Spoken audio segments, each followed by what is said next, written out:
tactic they have now to just cheat at any cost to win elections. You're a lying dog-faced pony soldier. You said you were, but now you got to be honest. I'm going to be honest with you. What are we doing wrong here? As a former leader in the House, I think you can put your finger on it. It's called leadership. We don't have it. Tim Jones and Chris Arps.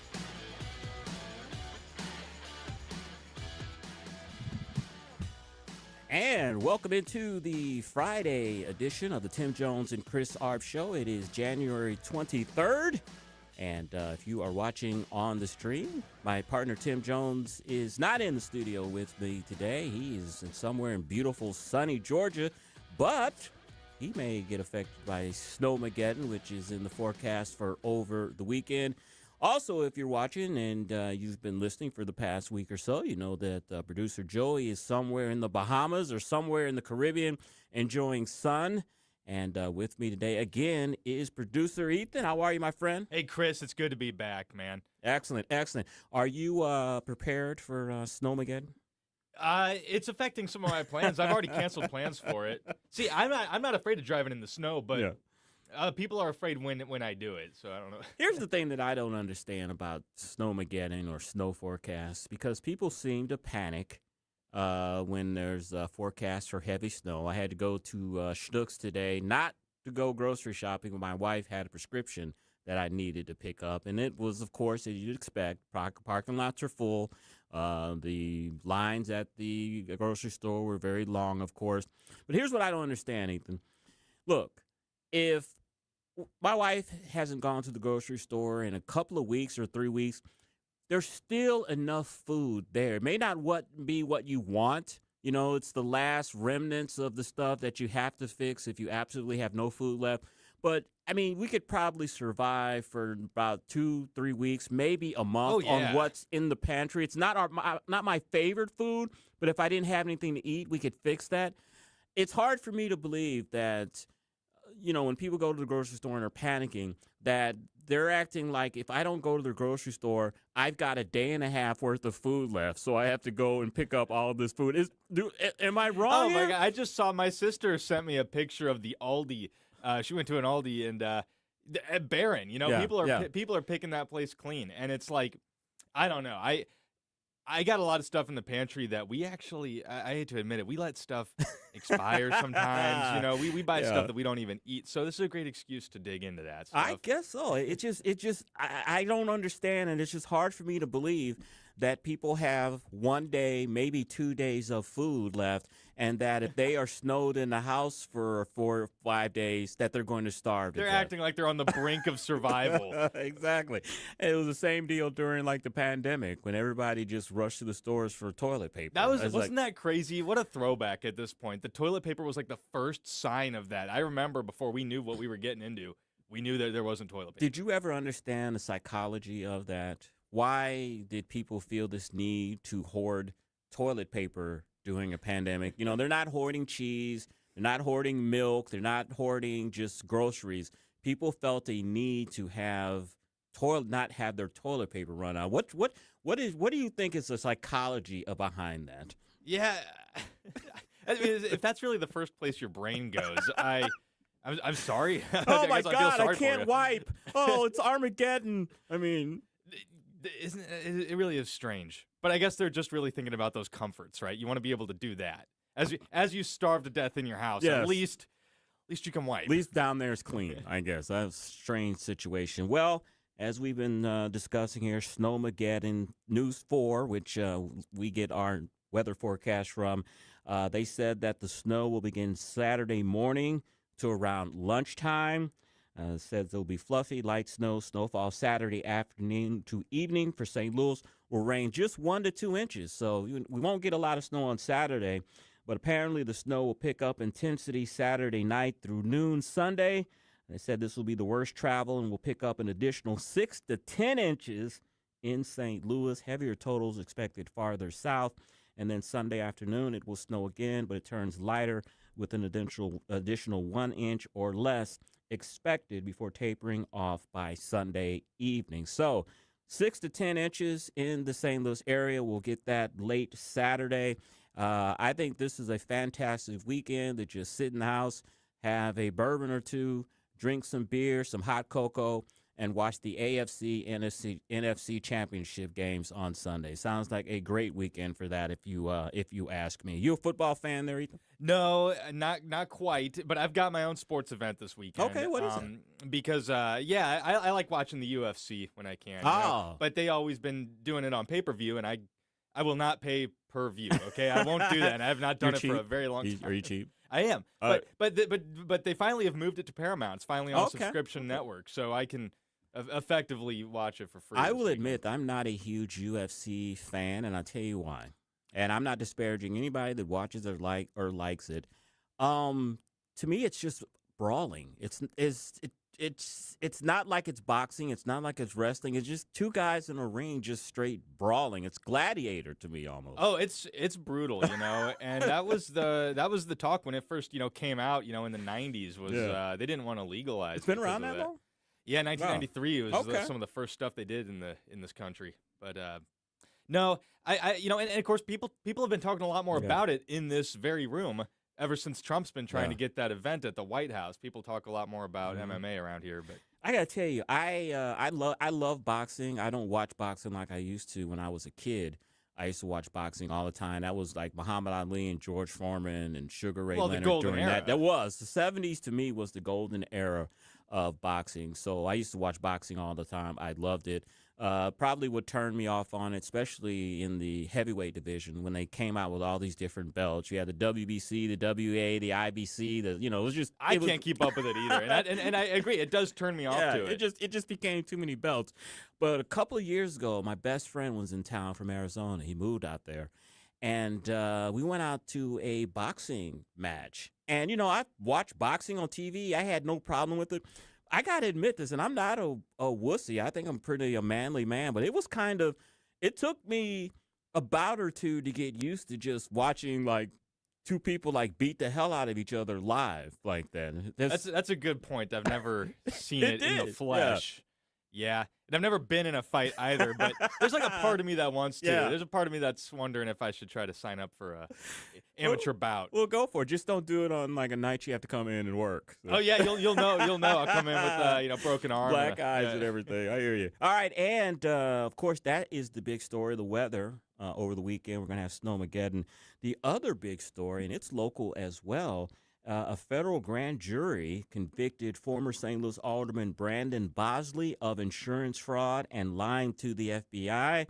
Of course, Bosley is a very famous political name here in St. Louis. His father, Alderman Freeman Bosley Sr., who passed away a couple of years ago, had been in city government forever, was kind of the godfather of North St. Louis politics. Brandon Bosley has a sister who's a state rep who is currently serving, and he is currently an alderman, I think, or an ex-alderman, and he got caught up in an insurance fraud scandal. It was involving, if you remember, there's this guy in North St. Louis who owns gas stations, and apparently he was involved with some crimes himself regarding untaxed cigarettes and some other illicit things. And in order to spare himself prison time and probably to be deported, he decided to become kind of a stool pigeon, if they still use that word, or a rat.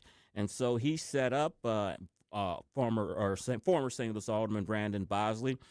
He was also involved in the setup of former Aldermanic President Lewis Reed and former Alderman Jeffrey Boyd and John Collins Muhammad. All of them have gone to prison as a result of this sting operation by a business owner. His name is Muhammad Al-Mutan.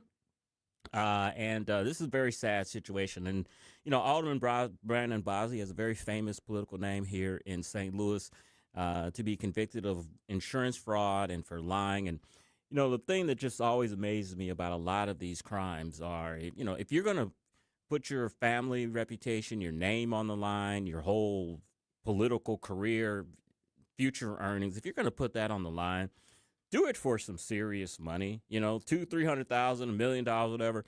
These people have been convicted of crimes of $7,000, $8,000, $10,000, $12,000. I mean, you're going to throw away your entire life, your entire reputation for, you can consider paltry sums of money.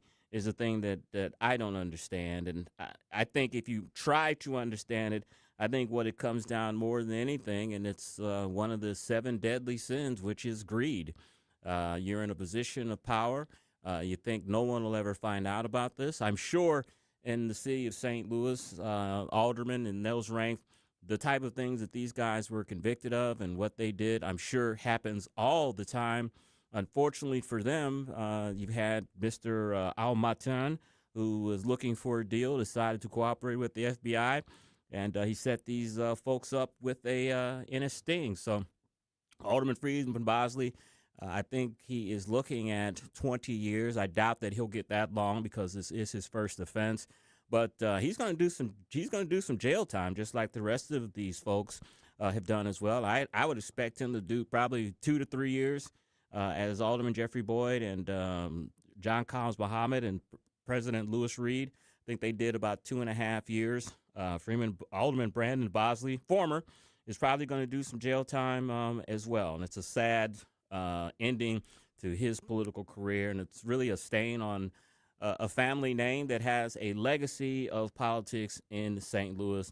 And it is a lesson to all of those that just because you are an elected official, you're going to be under even more scrutiny than the average citizen, that you really have to watch your back in everything that you do. Don't be greedy.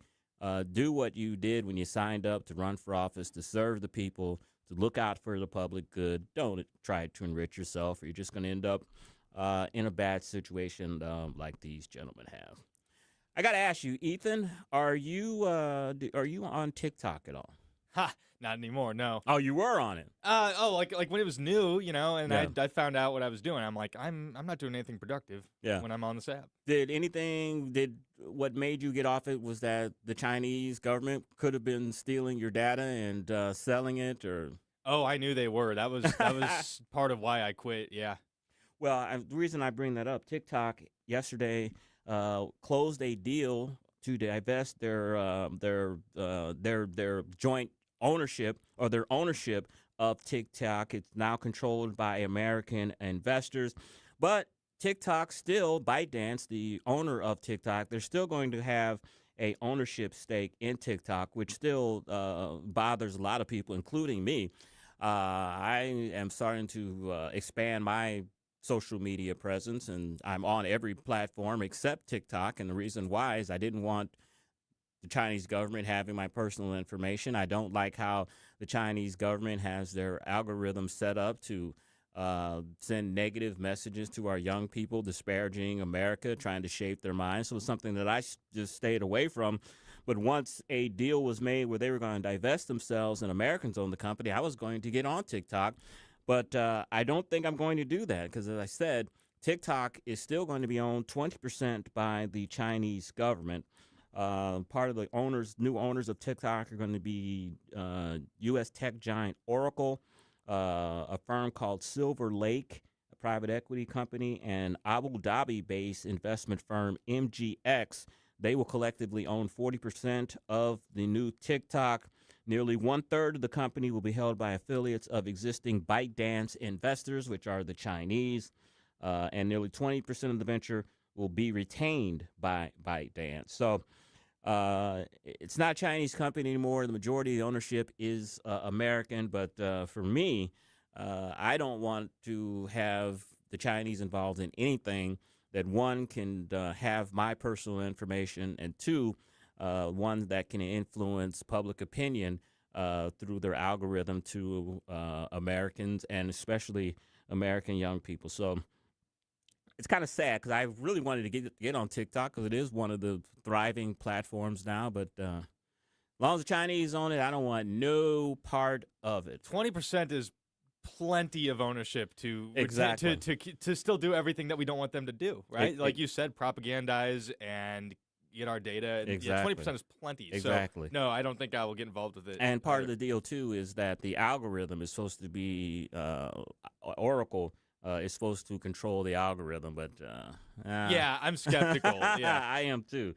All right, it's 420. We've got a huge show for you today. We're going to speak on Fridays, as we always do, with Dr. Bob Onder. He's congressman for Missouri's 3rd District.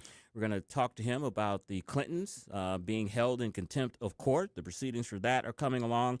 We're also going to talk about Jack Smith, who was before the House about his investigation of President Trump.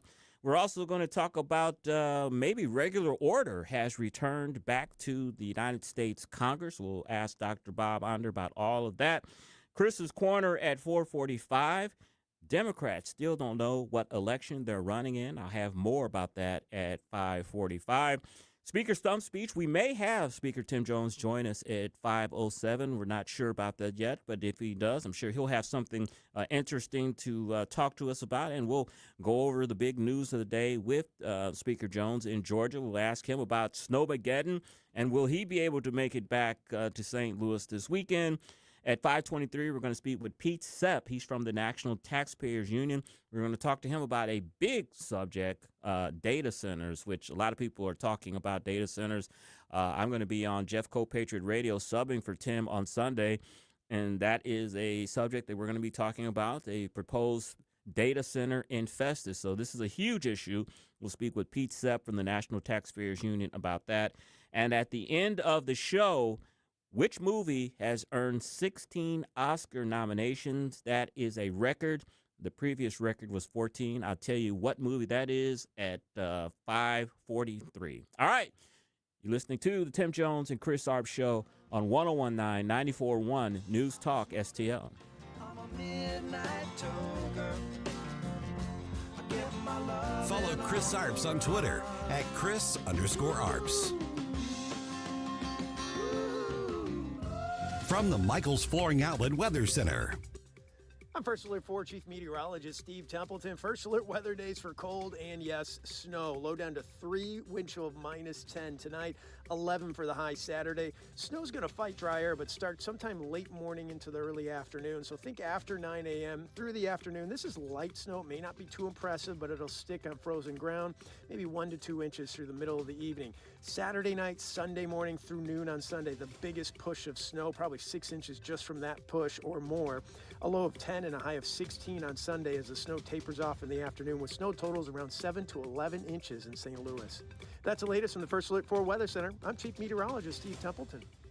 Hey, I want to talk about a dental practice I don't just recommend. I'm a proud patient, and I was a proud patient yesterday.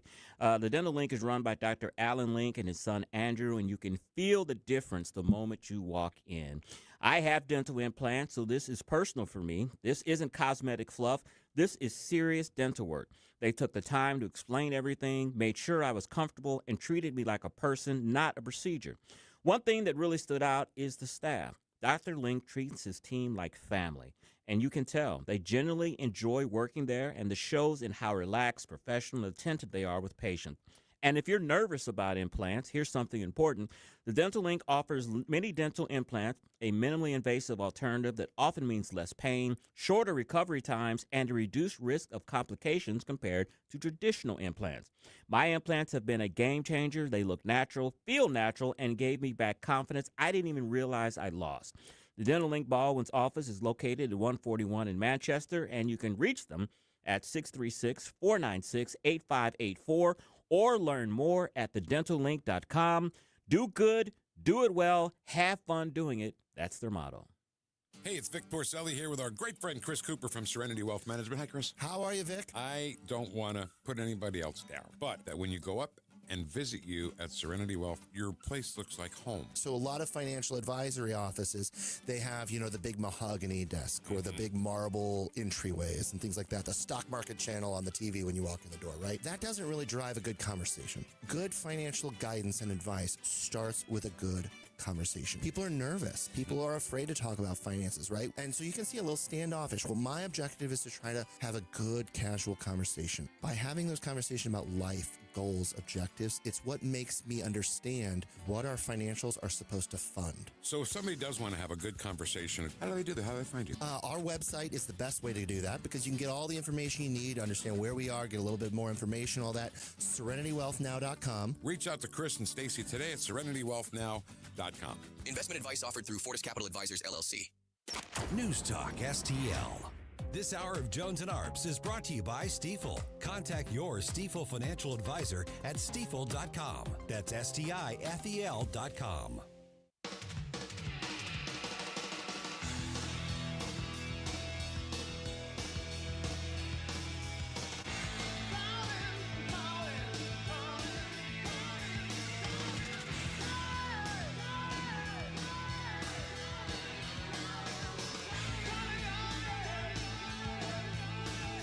.25 on the Tim Jones and Chris Arps show, and it is Friday, and we have a lot to talk to with our next guest, Dr. Bob Onderman.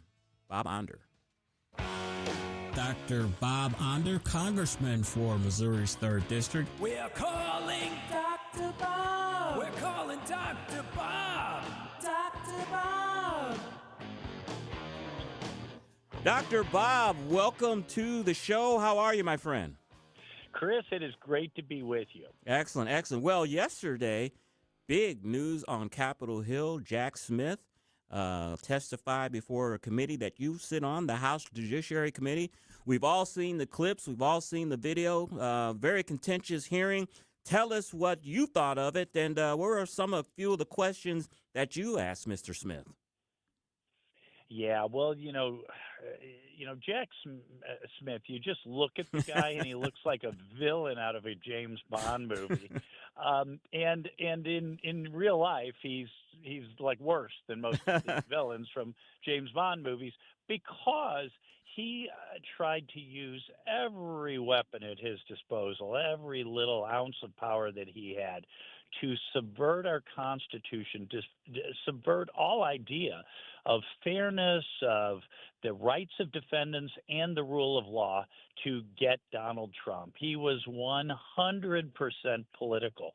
I have to say, during the hearing, I found him kind of weird more than anything. He kind of played with his pen a lot. I don't know if there was a nervous tick or what. He was, of course, very evasive, but he had this very, very odd view of the First Amendment of our Constitution, which is to say, if you did not agree with his rendition of the facts of what happened at Mar-a-Lago in terms of documents, and what happened on January 6th, what happened in various speeches, well, then you ought to be put in federal prison for the rest of your life. He seemed to sincerely believe that. So I asked him one question. I asked him was the indictment came down in November of 2023, and he turned right around and asked for a trial date in March of 2024. So, right as the Republican campaign for president was heating up, and but that would give the President Trump legal team. By the way, at the same time he was litigating felony conviction or felony charges in all sorts of other jurisdictions, it would give him 4 months to review 3 million pages of documents, tens of thousands of hours of videotape. It would amount to 100,000 pages per day. And I asked him, look, this whole business, well, you got to have a speedy trial. I said, that's a right of a criminal defendant who doesn't want to be in jail for, 4 years awaiting trial.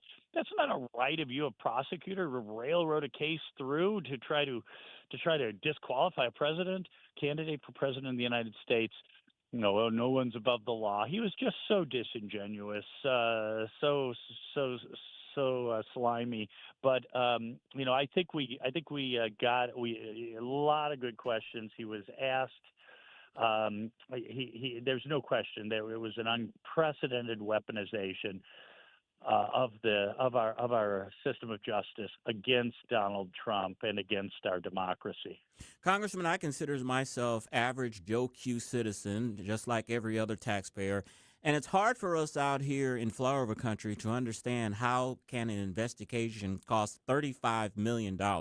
What's involved in that? Is that salaries? Is that travel? I mean, how does an investigation cost $35 $5 million.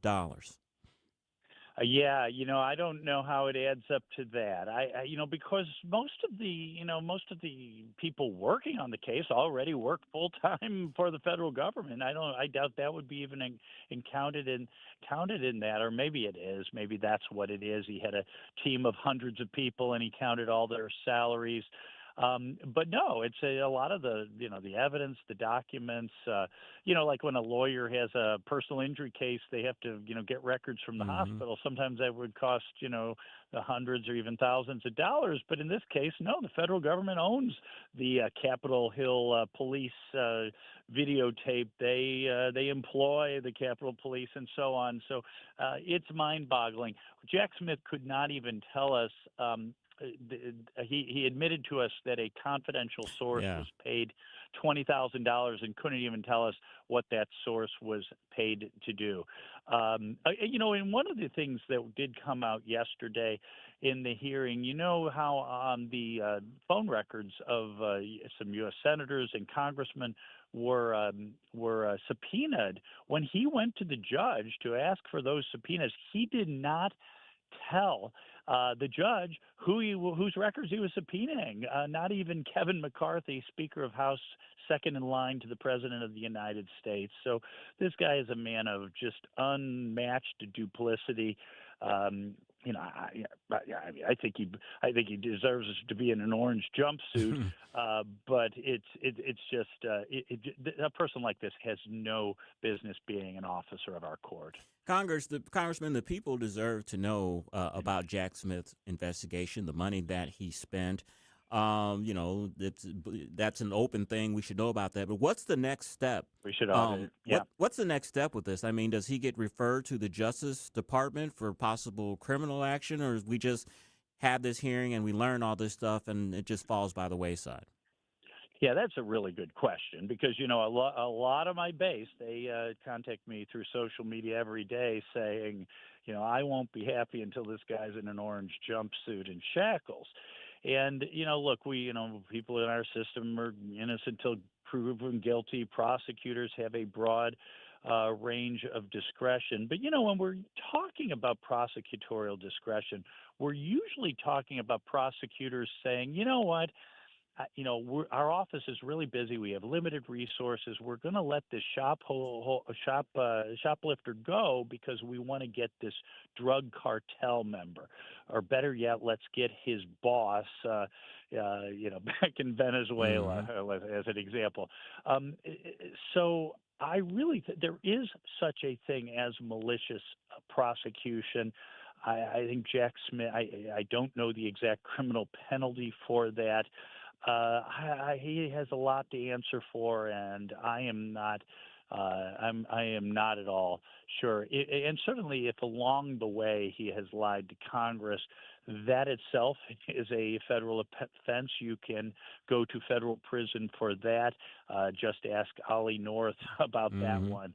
So no, I think this guy's ethics, his morality, his way of prosecuting the Trump cases is just completely beyond the pale. It's hard for many of my constituents to believe he did not break some laws. And even more recent, we can ask Steve Bannon the penalty of lying, allegedly lying to Congress.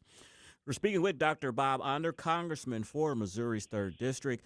Congressman, on Thursday night, the House of Representatives passed the final appropriation bills for the year. Congressman, is regular order back? Yeah, well, it's a big move in the right direction. We have not had regular order in the U.S. Congress for decades. This wasn't quite regular order. It wasn't quite what we learned in 7th grade and Schoolhouse Rock, where the House passes the budget, it goes to the Senate passes something slightly different. You go to conference, you work out the differences at conference. I would like to see a return to that, because what that would mean is the House would pass a much more conservative budget, because we don't have to get 60 votes. We could hopefully get our team together and pass a truly conservative budget. The Senate, because they have to get some Democrat votes to get to 60, pass a not-so-good budget, and we go in the middle. They pre-conferenced some of these budget bills, meaning the various budget committee members got together and made a House-Senate agreement. But yeah, we moved a long way in the step of regular order. We spared the American people another 43-day shutdown. Honestly, the Democrats anything the federal government does has some pork in it. There was one budget minibus that I voted against because it had State Department money for the so-called Foundation for Democracy, which is just a big left-wing woke NGO. So I voted against that. Mm-hmm. But yeah, getting back to regular order, not allowing the Democrats to hold the people of America hostage, not allowing them to get any funding for woke programs, woke international aid programs. That was a huge victory. Another huge victory on that same front is today President Trump announced an expansion of the Mexico City policy. That's the policy since Ronald Reagan that said no aid to health programs would go to organizations that promote or do abortion. Today, President Trump expanded it to the 53rd anniversary of the March for Life, expanded it to all government aid, all international aid.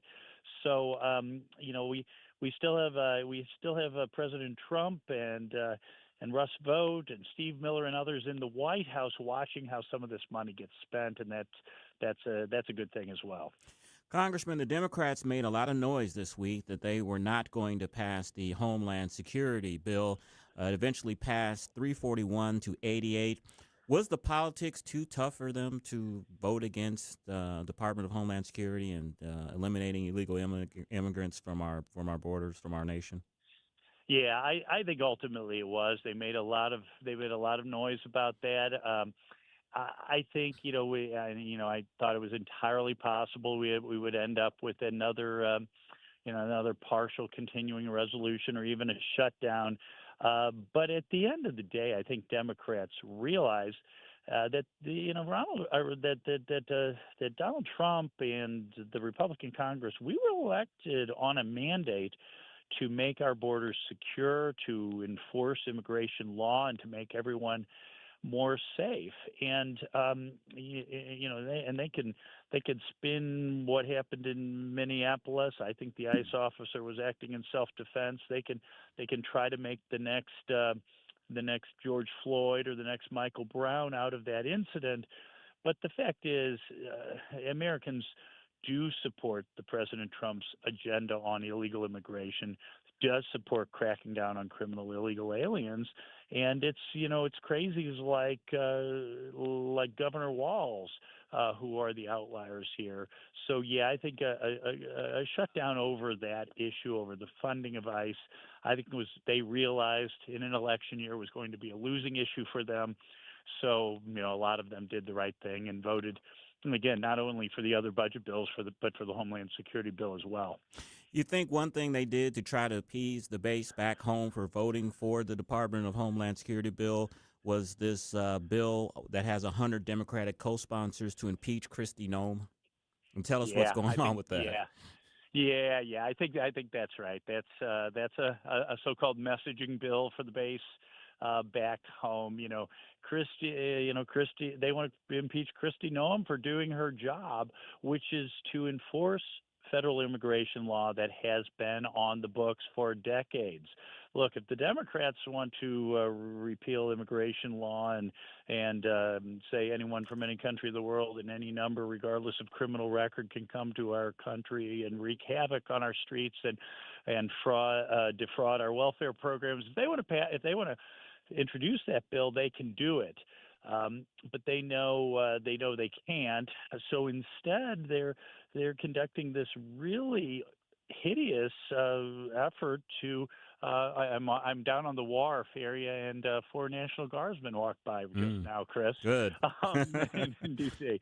Yes, but they know they can't legally institute the open border policies that they'd like to. So instead, they are demonizing law enforcement, calling our brave men and women of ICE, Hitler, stormtroopers, Nazis, Gestapo, and they're inducing violence toward those law enforcement officers. Kristi Noem is having none of it, and that's why they want to impeach her. So, yeah, I think that was probably what that was all about. Last week, of course, Congressman Bill and Hillary Clinton flipped the bird to the House Oversight Committee. They defied a subpoena. This week, Comer kicked off proceedings to hold Bill and Hillary Clinton in contempt of Congress. I'm hearing and I'm reading that this has put the Democrats in kind of a pickle up there because they were making a big deal about Epstein, and they can't seem like they're defending Clinton and also want the Epstein files and everything known about that being aware if they don't support this. What's going on with that? Yeah, it really is pretty surreal, Chris, because ever since the Epstein file release became a big deal, late summer, early fall, especially in the House Judiciary Committee, there was not a single time that I didn't hear Jamie Raskin or Jasmine Crockett or Eric Swalwell rant about, didn't matter what the topic of the hearing was, they would go on ranting and raving about the Epstein files. Never mind that the Biden administration had the Epstein files for 4 years, and they never said a word back then. But all of a sudden, since the subpoena of Bill and Hillary Clinton, and by the way, Bill Clinton had Epstein to the White House 17 times, and Bill Clinton rode on Jeffrey Epstein's airplane 25 times. Ever since that subpoena and that refusal to come and testify, the Democrats have not said a peep about Epstein, at least not the Democrats that I serve on committee with. So, it's look, I think I want to see everything that is releasable. I certainly don't want to compromise any victims' identities. We don't want to compromise sources and methods, but I think there's much more that will be released. But I do think the Justice Department says it requires extensive legal review. I do believe that is true because, again, just like the Trump files that Jack Smith had, 3 million pages can require a long, long time to review to do it right. But I think we will eventually get what we want to see. And but yeah, the Democrats are illustrating a lot of hypocrisy in the Epstein file saga. And last question for you, Congressman. The House, of course, has passed all of its spending bills. I think that you all are on recess next week. Am I correct? We are on recess next week, and the Senate comes back, hopefully, to finish off the budget. What is on the House agenda once you all are back in session? Yeah, well, a lot of talk now about a second reconciliation bill, which is something I would strongly support. I think we have unfinished business, I think particularly in the area of health care. Oh, by the way, the government released the effect of the numbers, the Obamacare enrollment after the COVID subsidies expired. Everyone was predicting Armageddon on that front. The enrollment went from 24 million to 23 million, and remember, of that million, a lot of those people don't exist because you had Social Security numbers being used 125 times. But I think healthcare and affordability in general will be a big issue in the next year's election. I think we need to continue to do things on energy affordability, deregulation, permitting reform. We need to do some things. I think there's a great opportunity in the capital gains space to try to free up some of the homes that older Americans are living in, and they're not selling them just because they don't want to pay capital gains tax.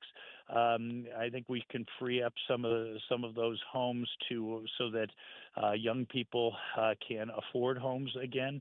And of course, I think we need to do things to make healthcare more affordable by providing more choices, more competition, so that people can buy the healthcare policy that they want, not the one that some Obamacare bureaucrat wants them to have. And that is Dr. Bob Onder, Congressman for Missouri's 3rd District. He's at onder.house.gov and on X, Bob Onder, MO. Congressman, great update. Thank you so much, and we'll talk to you next week. Thank you, Chris. Have a great weekend. You Stay too. warm. I will. All right, it's 4:45 on the Tim Jones and Chris Arps Show. Chris's Corner coming up. The title, Democrats Still Don't Know What Election They're Running In. We'll talk about that coming up on 101.9, 94.1 News Talk, STL.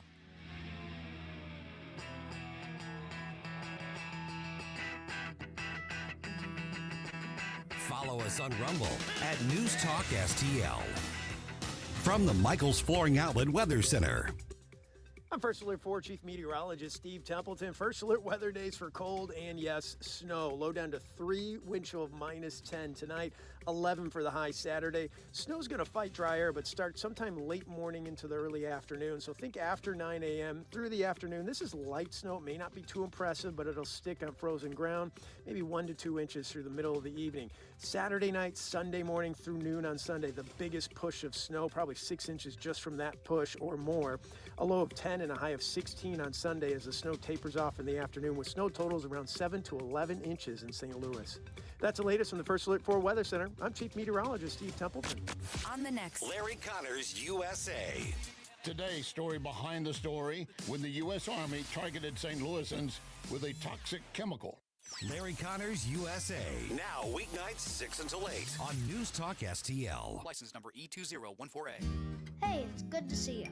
You know, there's a certain way we do things around here, the Grasser way. The Grasser way? We don't cut corners and we don't take shortcuts. Not on the little stuff and not on the big stuff. We do the big stuff. That's right. Whole home generators that kick on the moment the grid gives up. Lights stay on, heat stays on, your family stays safe, so your house stays warm. And your ice cream stays frozen. Green is always Grasser at GrasserHomeservices.com. Ever feel like just a number in a waiting room? Hi, I'm Shannon Tribune, Director of Operations with Body of Health Direct Primary Care. Navigating the medical system can be a maze of stress. I'm your personal guide at Body of Health. I handle the messy parts of medical care, the logistics and complex coordination, both in and outside our walls, so you and Dr. Tobler, that's my dad, can focus on what matters most, your health. At Body of Health, you're not just a patient, you're part of the family, because that's healthcare the way it ought to be. To learn more, schedule a discovery call at bodyofhealth.com. This hour of Jones and Arps is brought to you by Stifel. Contact your Stifel financial advisor at stifel.com. That's STIFEL.com.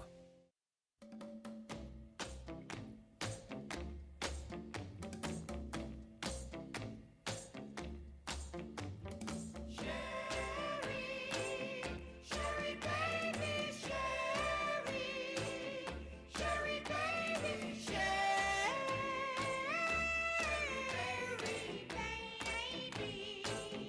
4:48 on the Tim Jones and Chris Arps Show. On the Wheels of Steel is producer Ethan. Is that Frankie Valli? You got it. All right. And tell me this is before your time. Well, yes. Okay, way before my time. And the reason I bring this up is, I do a lot of surfing on Facebook, and they show reels and everything. And Frankie Valli has to be about 110 years old, but he is still performing. Have you seen the videos? Wow, I did not know. And he's still performing and stuff, and it's sad. I mean, he looks like he's 100 years old. I mean, he looks like he's comatose on stage, and he's like lip syncing the songs. And it's like, man, you're a legend. I bet. Well, I didn't know he was still doing that. Yeah. They'll probably come through St. Louis again, won't they? I wouldn't be surprised. Yeah, and there will be people that will actually buy tickets. But if you see videos of him nowadays doing it in concert, it's really sad. And it's like, enjoy your golden life, enjoy your fame, enjoy your fortune. You don't need to be up there. You're looking at it, but Ethan's looking at the camera. While I'm doing the Speaker Stump speech, watch a video of him. It's really, really sad. I mean, he's lip syncing, and looks like, why am I here? It's almost like a hostage video where they're forcing him to do this, and he really doesn't want to. But you can't imagine he's still having fun. I mean, yeah. He's lip syncing, man, and it's obvious lip syncing. Why can't he retire? Right? That doesn't seem right. Exactly. All right, let's do a little Speaker Stump speech. Producer Ethan. All right, this is Chris's corner time. Yes, sir. Let's hear it. Chris. Chris. And if you don't know, now you know. And now, Chris's Corner. Democrats still don't know what election they're running in. Democrats are clearly in a strategy meeting phase right now, and it shows. Over the past few days, they've had Rahm Emanuel popping up at a New Dems dinner telling Democrats to, quote, focus on groceries, not Greenland. Translation, stop chasing shiny foreign policy distractions and talk about what people actually feel every week at the checkout line. On its face, that's not wrong. Cost of living matters. Inflation still matters. Voters feel squeezed. But here's the problem. Democrats can't decide which story they want to tell about why people are struggling. Rahm says message discipline. Progressives say class warfare. The party apparatus says voter registration, and none of it fits together. While Emanuel is telling donors that Democrats need focus, he's also on CNN calling to, quote, end ICE as we know it today, accusing the agency under Trump of becoming a, quote, lawless mob. Then, just to round it out, he's heading to the Center for American Progress to talk education. That's not strategy, that's a playlist on shuffle. At the same time, 4 Democratic senators, Chris Murphy and Adam Schiff, Elizabeth Warren, and Tina Smith, are telling the party needs to pivot hard into economic populism. Their argument is blunt. Voters think the system is rigged. Democrats sound timid, and bland policy proposals won't cut it. They want explicit villains, billionaires, corporations, the wealthy, and explicit promises. Tax the rich, raise the minimum wage, punish the powerful. Warren went even further, warning Democrats they're doomed to fail, quote unquote, in 2026 and 2028 if they keep tiptoeing around donors. Here's the irony. This is the same argument Democrats have been having since 2016, and they're still acting like it's new. Meanwhile, the Democratic National Committee is launching its largest voter registration drive ever and starting with a 7-figure push in Arizona and Nevada. The focus? Young voters, non-college voters, and voters of color under a program called When We Count. That tells you something important. When a party isn't confident its message can persuade current voters, it looks for new ones. Now step back and look at the whole picture. Democrats aren't debating whether cost of living matters. They're debating on who to blame, how angry to sound, and how far left they're willing to go, all while trying not to alienate donors, activists, moderates, and swing district voters at the same time. That's not a message problem. That's a conditioning problem.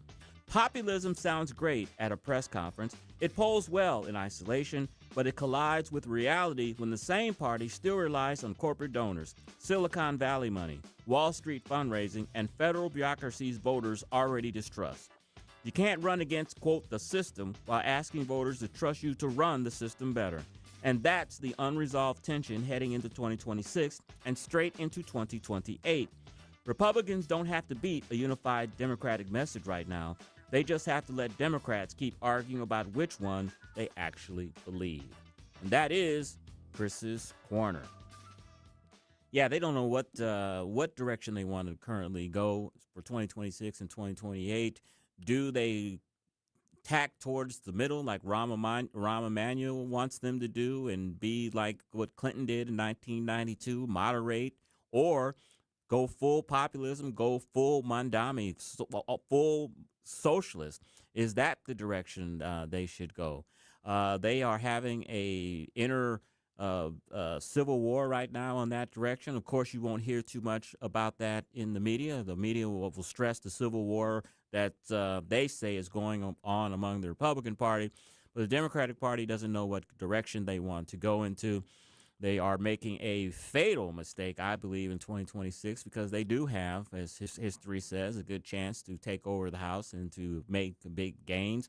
But with everything that's going on in Minneapolis and in California and other sanctuary cities with these illegal aliens and their activists impeding the police and ICE and not allowing them to do their jobs, I think Americans see that for what it really is, that the Democrats believe in lawlessness. The Democrats are putting illegal aliens and lawlessness before law and order. And I think the American people, especially those in flyover country, not on the East and West Coast, but the flyover country here in the Midwest, like we are, want to see law and order. They don't want to see what's happening in Minneapolis. We experienced that here in St. Louis in 2014 with the Michael Brown situation where we had days and weeks of rioting and disorder and burning and looting, and people don't want to see that. And so it'll be very easy during this 2026 political election cycle to paint the Democrats as out of control, don't want law and order, to say that these are their activists, this is their base, these people that are protesting and creating civil disobedience. Civil disobedience, of course, is protected within the Constitution, but when civil disobedience gets in the way of officers doing their job, when you're assaulting them with ice, when you are hitting them with bricks, when you are outside of a ICE placement facility, as I saw a video recently of them trying to tear the fence down, trying to get to these people. The American people aren't going to stand for that. And it's going to be so easy to paint this as the modern day Democratic Party and make a clear case. Republicans will. Is this who you want running the country? This is the modern day Democratic Party. So they're in a world of hurt. The media won't tell you that, of course. They'll tell you that Donald Trump's a fascist and that affordability is the issue. But they really are in a world of hurt, and their activists, fruitcake, nutty base are the ones that are going to take them down into flames. So we'll keep our eyes on that, of course, and we'll watch it here on the Tim Jones and Chris Arps Show and report to you that as we do 5 days a week.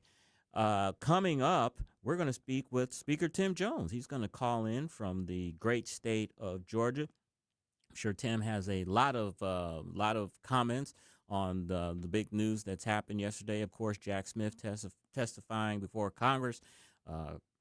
Hillary Clinton, as we discussed with Bob Onder, defying a subpoena and possibly being held in contempt of Congress. Of course, Mr. Speaker is a huge fan or a huge believer in the pro-life movement, as I am too. And of course, today was the March for Life in Washington, D.C. We'll have some thoughts on that as well.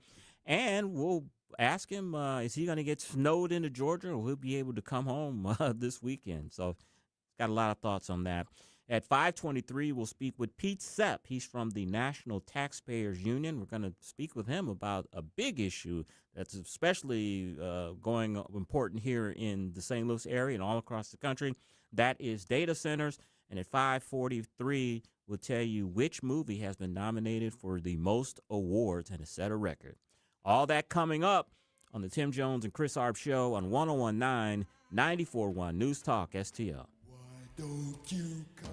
When it comes to heating, cooling, and refrigeration, trust the family that's been keeping St. Peter's comfortable since 1974. Hey, it's Susie Moore, and D.L. Pranger HVAC is small enough to care, experienced enough to deliver. Got a competitor's bid? They'll beat it by 20%, guaranteed. From home HVAC to commercial refrigeration, beer caves to restaurant coolers, D.L. Pranger does it all. Licensed, insured, and 100% customer satisfaction guaranteed. Call 314-640-9617 or find them on Facebook. That's 314-640-9617. KLGY HD3 Clayton, K270BW Bellefonte, KNBS Bowling Green. This is News Talk STL at 101.9, 94.1, and always streaming at newstalkstl.com. Diamond for $5 billion. That's over allegations that J.P. Morgan stopped providing banking services to him and his businesses for political reasons after he left office in January of 2021. The stock market finished its zigzag week full of tariff threats and cancellations with a quiet, tentative close. The Dow was off by 285. For the Wall Street Business Report, I'm Bob Agnew. More details at srnnews.com.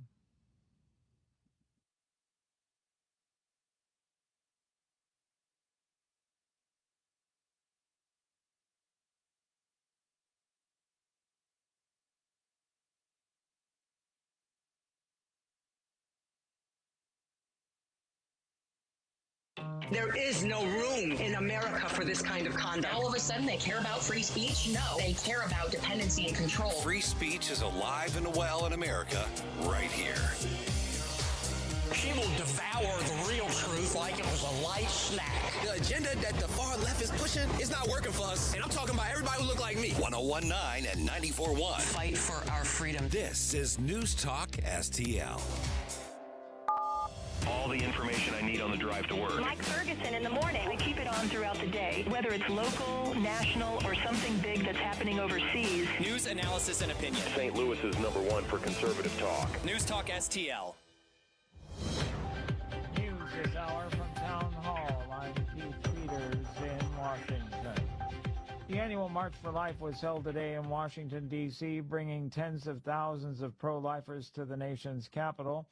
House Speaker Mike Johnson told attendees that the GOP's slim national governing majority has achieved legal wins for the pro-life movement. This moment is truly an historic one for the pro-life movement, and you all know that.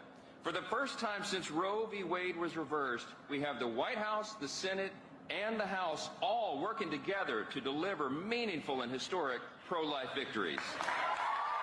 The March for Life says their goal is not only to change laws at the state and federal level, but to ultimately make abortion unthinkable. Forecasters say over half of the U.S. population could be affected by snow, ice, or bitter cold as a winter storm sweeps across the country. National Weather Service meteorologist Frank Pereira says this is a significant storm. We're looking at over 170 million Americans that are going to be impacted by some form of winter weather, whether it be snow, sleet, or freezing rain. So quite a number of people covering quite a large portion of the U.S. More than 1,000 flights were delayed or canceled Friday, with more expected Saturday.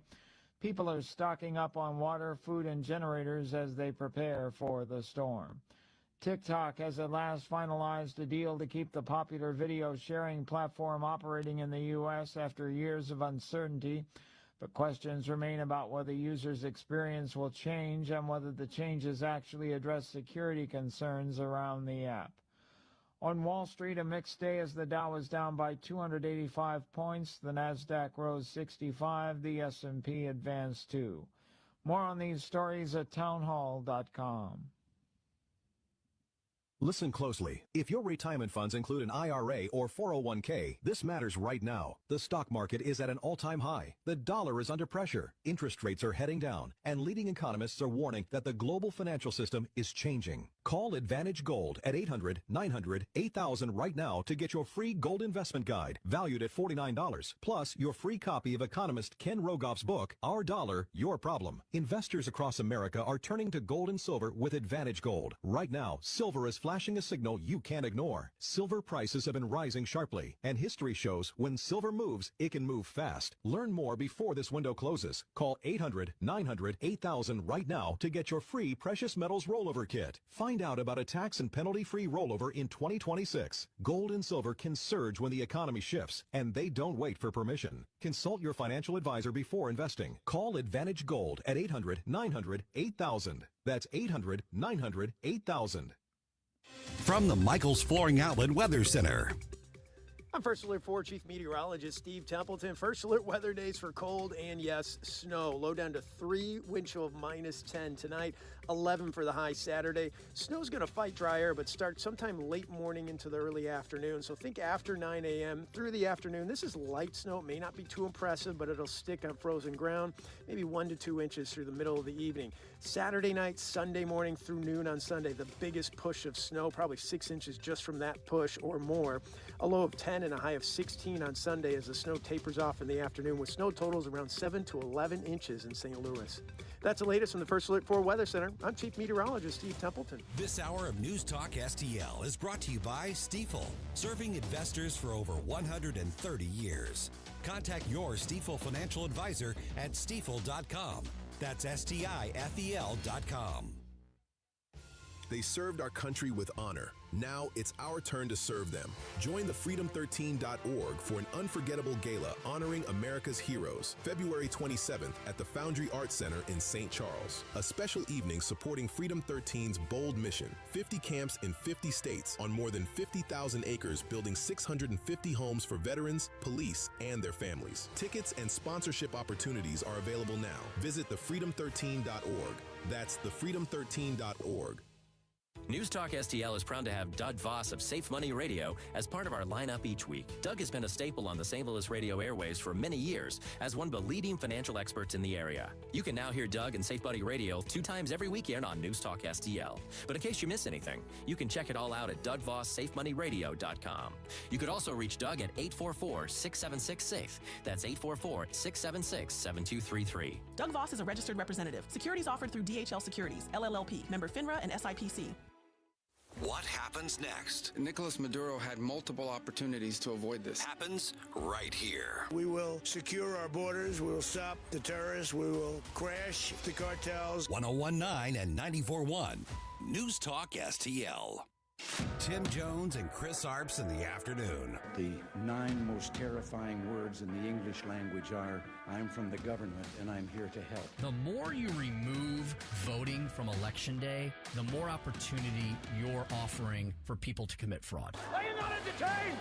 Are you not entertained? I think the Democrats are so short-sighted in this tactic they have now to just cheat at any cost to win elections. You're a lying dog-faced pony soldier. You said you were, but now you got to be honest. I'm going to be honest with you. What are we doing wrong here? As a former leader in the House, I think you can put your finger on it. It's called leadership. We don't have it. Tim Jones and Chris Arps. Listen to me, listen to me. I'm very consistent. I'm a very stable genius. It's time for the Speaker's Stump Speech, sponsored by Hanson's Tree Service at hansonstree.com.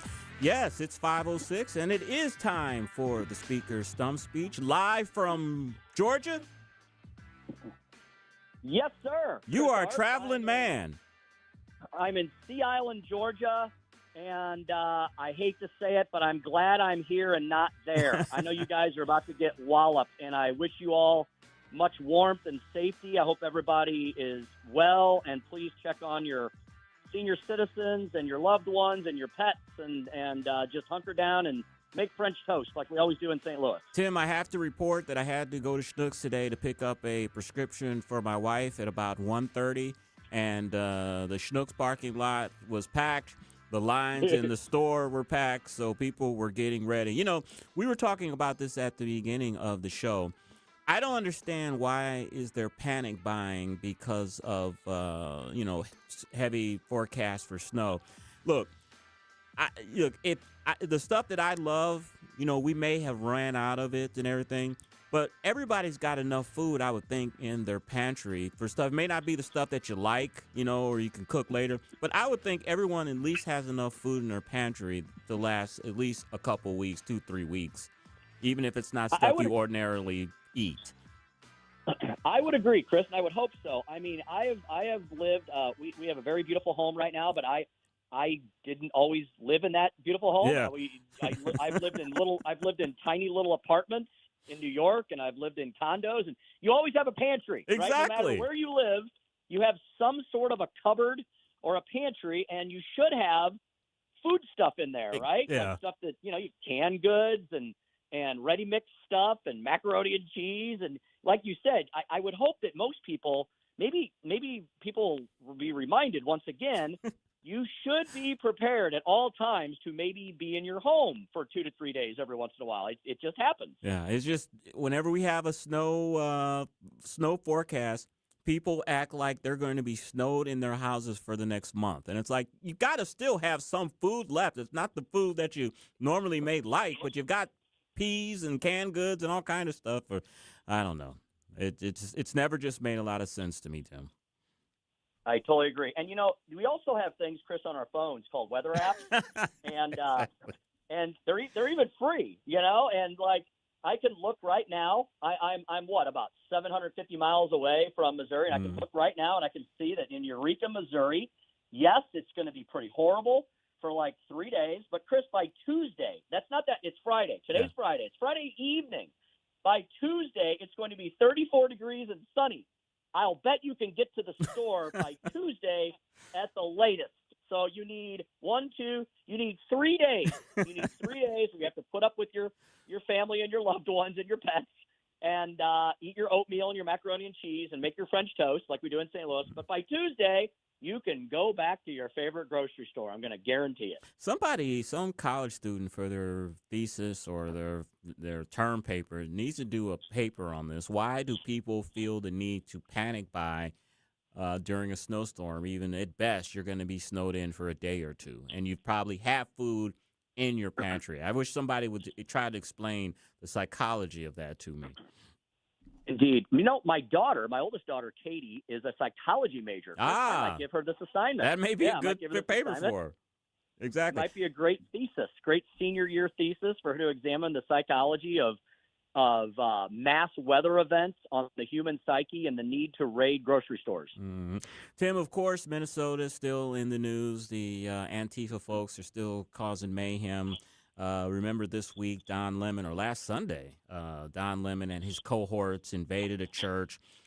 Yesterday, part of the people that were part of that group were arrested, but a federal magistrate judge said that the Justice Department's effort to charge Don Lemon for what happened, they're not going to allow that. The judge was reportedly enraged by Pam Bondi wanting to have him charged. Your thoughts on that? Well, Chris, this is because he's a journalist, Tim. Remember, he's a journalist. Right. A journalist for what? Himself? Yeah. So, Don Lemon, why am I not surprised that I'm assuming liberal-leaning judge does not want to have any charges filed against the elitist Don Lemon? Chris, look, this is a problem.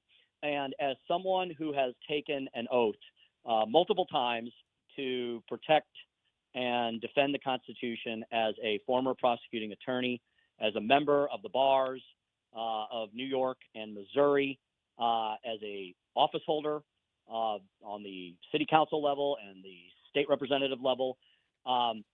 Chris, it bothers me that it appears that in some quadrants of America, we have lost the ability for people who take these oaths, like the ones I just described, which this judge has had to take, where it doesn't matter what oath they take or how objective they were told they needed to be in law school or in these continuing legal education classes that judges and lawyers have to take every year.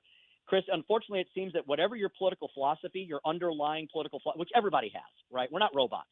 But it seems like people that whatever their political philosophy is, that's the ruling you're going to get from them. Yeah. Isn't that unfortunate? Like, you should be able to look at a judge and go, I shouldn't matter if that judge was appointed by George W. Bush, Bill Clinton, Donald Trump, or anybody else. They should, when rendering decisions on things of this import, this is something that impacts the entire country and our national psyche. They should look at the facts and the evidence and make it that way. And by you saying that this judge was enraged, that shows me that he has made a decision based on passion and not based on a cool review of the facts before him. I mean, it seems like, Tim, some law is just cut and dry. It's black and white. You either did this or you didn't do it. There are cases that come before the Supreme Court where you can interpret the way that law is depending on your judicial philosophy, and that's fair. The Supreme Court does that every term. But on some things like invading a church and being a part of a mob that's not allowing people to worship the Lord and exercise their constitutional amendment right, I don't see room for interpretation with that. That seems pretty black and white that it's unconstitutional and illegal. Yes, and that's exactly what I'm saying. The shoe shouldn't always be on the other foot, depending on what political philosophy is currently running the country or what political philosophy might be on the bench, because there's not supposed to be a political philosophy on the bench. Look, Chris, during the Biden administration, you and I covered multiple stories where Joe Biden's DOJ under Merrick Garland, probably one of the most politically partisan and divisive figures to ever hold the Attorney General's position, worse even than some of the folks we had during than Eric Holder, and that's saying a lot. Yeah. Chris, they targeted Christians. They targeted Christians and Catholics. We know that for a fact, for doing much less, right? They targeted Christians and Catholics for doing things like praying on street corners in front of abortion clinics, or even worse, for going to school board meetings and expressing their opinions in open forums where you're invited to express your opinions. That's what got Christians and Catholics targeted during Joe Biden's DOJ. But here, You have a mob invade the inner sanctum, the holy sanctum of a church that was not preaching hate and division, but was having a Sunday service. That's all they were doing. There was nothing political going on that day. And so you're telling me that can't be prosecuted, but Christians and Catholics praying on public street corners and going to open school board meetings can be? That's upside down America. That's inside out America. That's an America that I don't want to leave to my kids or grandkids. That's something that we need to fix. And so back to your example of this judge, yeah, when you're talking whether or not there was probable cause to believe that a crime existed, you should be able to coolly look at that and decide it. The prosecutor is supposed to zealously represent the state and try to bring the charges. The defense attorney is supposed to zealously represent the defendant and do everything they can to make sure the process is completely buttoned up and pursuant to the letter and the spirit of the law. The judge is supposed to look at both sides equally and fairly with a blindfold around their head and with the scales in their hand. And it sounds like this judge is refusing to do that and instead allowing his partisan politics to make his decision for him. I know you're involved with a lot of meetings down there in Georgia. Have you caught the latest controversy happening in Minnesota with ICE and illegal aliens with the little boy? I don't know if I know the latest and or maybe not so greatest on that. But if you'd like to give me a couple of facts, I'll be happy to comment. Here's the latest controversy. There's a picture going around the internet of this poor little child. He's 5 years old. He's got a backpack and he's got a stocking cap on. And the activists are saying that ICE was detaining children as quote unquote bait to catch parents wanted for alleged immigration violations. The facts of this case was, Tim, that ICE pulled over this car with this little boy in it. The father ran, left the boy in the car. They apprehended the father, of course. And so the picture that they have is of the little boy outside of the car. And they detained him, of course, until they tried to find a guardian or somebody to, take care of him. But ICE has the Antifa and these activists have twisted this all around and trying to paint it as ICE is detaining children, when in fact this man ran and left his child there in the car. Yeah, Chris, what seems like is most important to the liberal left these days and their comms departments in the national corporate media is the narrative, right, Chris? Not the facts, but whatever narrative they need to spin. And this goes back to our earlier discussion we just had. We need to return to a world where we are able to all agree on both sides, wherever your position might be, philosophically, politically, public policy wise. We got to get back to a place where we agree that when the sun is shining, the sky is blue, right? And that the sun rises in the east and sets in the west. It seems like at this point, our major political parties will argue over that. And it seems that the left are the ones that argue for insanity and idiocy and illogic much more than the right these days. And so in order for us to have a more perfect union and to have a country where we continue to believe, like we did the last 250 years, that we are a nation of laws and not of political narratives, we've got to get back to that point where we stop trying to game each other and get in the upper hand. Because, Chris, as we saw with the horrible, tragic death of Renee Good, people's lives are literally now at stake. And if Renee Good had not been interfering with the legal administration of justice, with federal law enforcement officers trying to carry out the course and scope of their duties and arresting criminal illegal aliens, if she had not interposed herself in that improperly, she'd be alive today for her children. No doubt. Before we close up, Mr. Speaker, I know you are a very strong pro-life advocate, as am I. Today was the annual March for Life in Washington. Yesterday, President Trump signed executive actions outlining funding of fetal tissue research. That was Congressman Bob Onder's bill, and he extended the Mexico City policy pretty dramatically. Your thoughts on the annual march and the president's latest actions to protect life? First, how amazing is it that 3 years post the overturning of Roe v. Wade, that there are still hundreds of thousands of people that descend on Washington, D.C. every year in the cold and the wind and the unkind conditions to march for life. And Chris, wouldn't it be great if the national corporate media would cover this march like Yeah. they cover all the liberal marches, because this march, my understanding is pretty much every year bigger than all of these other marches combined. And it would show that there is a massive amount, millions of Americans who still believe in life. Now, when we're getting into the nitty gritty and the nuance, when do you believe life begins? Most of us on this issue believe it begins at conception, but not everybody does. But I would say a strong majority of Republicans, or not Republicans, a strong majority of Americans still want abortion to be safe, legal, and rare, like Bill Clinton said so many decades ago. And that a strong majority of Americans do not support late-term abortion. A strong majority of Americans do not want abortion to be used as a contraception.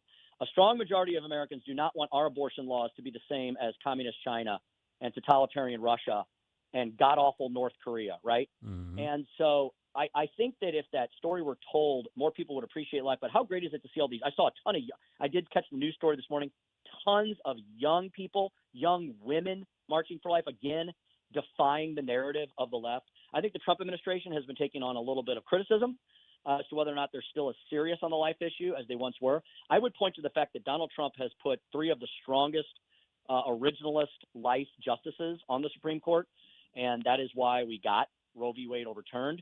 The president and his administration have to worry about 80 million zillion different issues. I'm glad to see they turned their attention back to this one and made sure that their supporters know that they still do support the life message.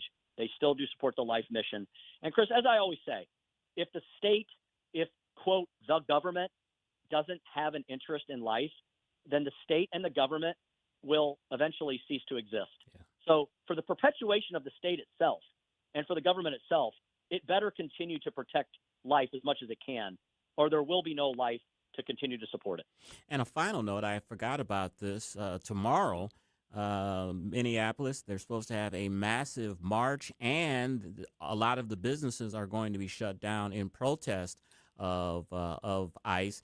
But really, it's not going to make much difference, is it? Because the city's going to be shut down anyway because of the snow.